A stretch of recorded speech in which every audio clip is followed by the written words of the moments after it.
A picture can paint 1,000 words, they say. So the job of a newspaper cartoonist, or indeed any sort of cartoonist, called upon to sum up events in a single image is hugely important in shaping our view of politics and politicians. For the past 4 decades and more, probably the world's most celebrated cartoonist has been Gerald Scarfe, whose drawings, always clever, sometimes cruel, have pricked the bubbles of our leaders. And Gerald Scarfe is with us right now. Let's start. Welcome, by the way.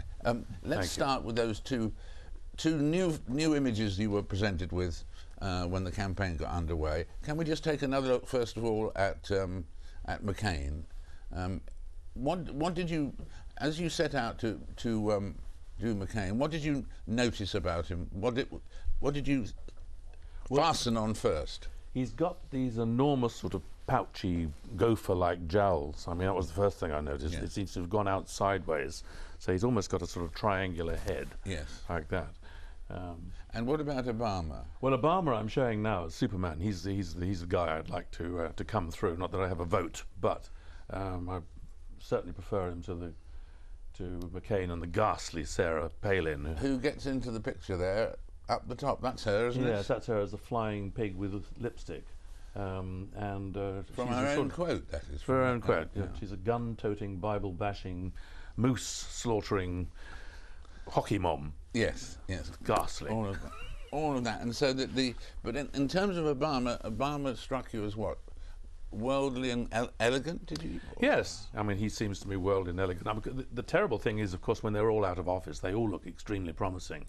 And it's only when they come up against world problems that they start making the cock-ups and so forth. And that's when I come in.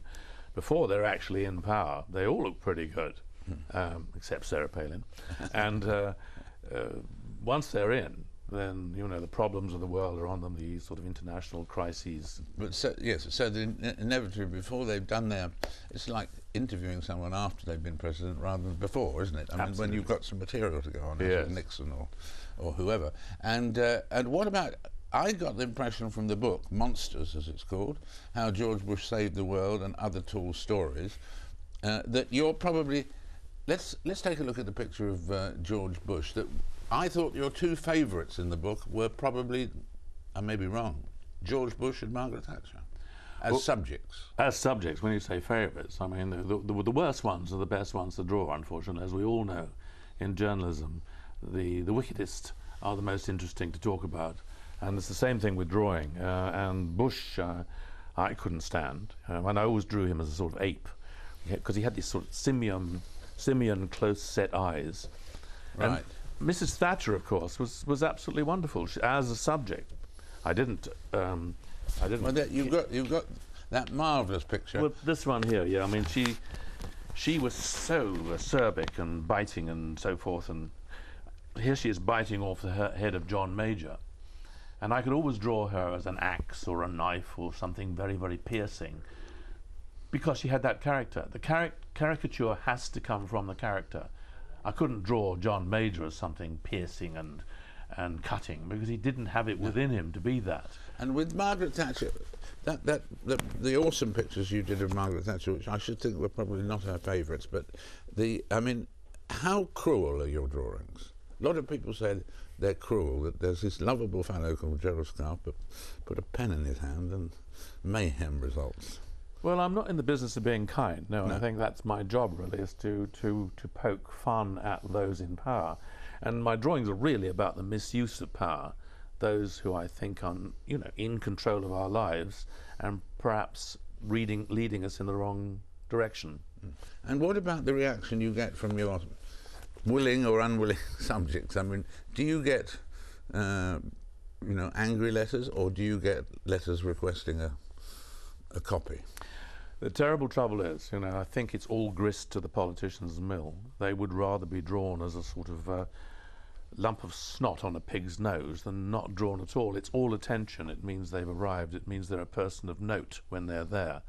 So when I do meet them, they don't punch me on the nose. I think they're rather pleased that I've drawn them. They're flattered. Yes, as Harold Macmillan said on one occasion about that was the week that was to one of his cabinet, it is better to be ridiculed than to be ignored, he said. which Absolutely is right. a similar thing. Mm. Have you nevertheless ever apologised to someone? Never apologise to a politician. They wouldn't understand it. Never a politician. Any individual that you felt sorry for afterwards? I felt sorry that I'd shown Dudley Moore as a puppet on Peter Cook's hand, because he was more than that. And I felt that was an unfair drawing. But by the time I decided that, Dudley was no longer with us, so unfortunately it remained like that. Yeah, yes. And alas, soon after, Peter was no longer with us as well. So that's the thing about letters and complaints and so on. Do you think that the cartoon is threatened by all the new media? That the power of the cartoon, the power of your cartoons is affected by the new media? Or can you adjust to those easily? The new media being what? The whole internet and online. Well, I mean, no. And the things that are substituting for newspapers, therefore the cartoons can't appear in the newspaper. The cartoons are just as applicable there, and my cartoons are online, and those that I do in the Sunday Times are reproduced online.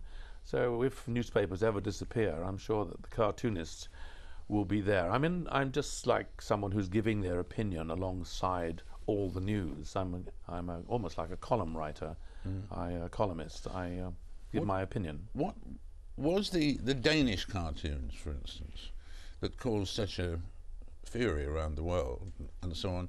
Was that cartooning, or was that more a form of perverse art or whatever? Well, personally, I would never attack anyone for their religion or for their sexual preferences. And I didn't see the Danish cartoons, but from what I read about them, they weren't particularly subtle. I mean, I think one was Muhammad with a bomb in his hat. Is this suggesting that the whole of Islam is a bomber, which is nonsense, patent nonsense. So I didn't think, when I read about them, that they were particularly pertinent.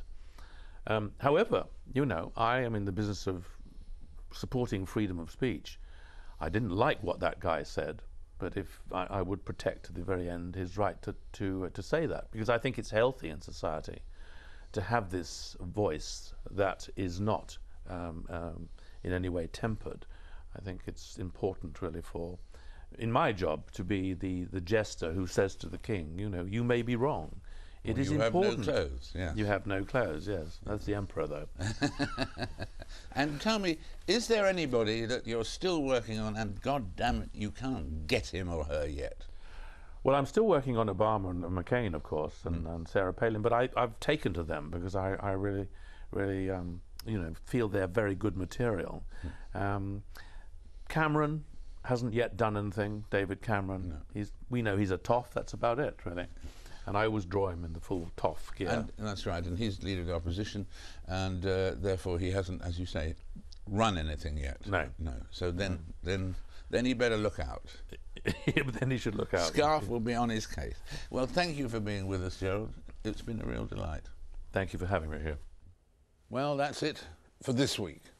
Our thanks to Gerald Scarfe, of course, and all my guests. Next week, a special edition of the programme, when we'll be coming just a few days before the election from Washington. Do join us in Washington next Friday.